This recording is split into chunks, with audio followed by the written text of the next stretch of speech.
In this guide, I'm going to show you how to buy Bitcoin on Cash App. Intro.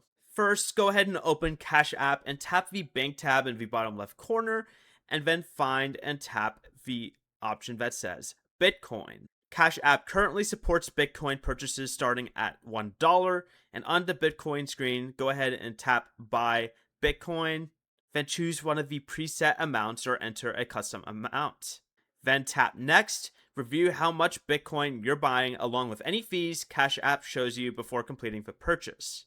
If this is your first Bitcoin purchase, Cash App may ask to verify your identity, follow the prompts, and enter the requested information.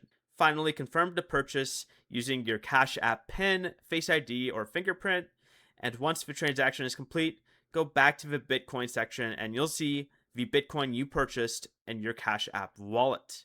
Before you leave, remember to like the video and subscribe to the channel with all notifications on for more content like this. It really does help out the channel and we'd greatly appreciate it. And if you did have any questions, just ask them down in the comment section below. I'm going to be doing my best to reply to every single comment down there. Peace.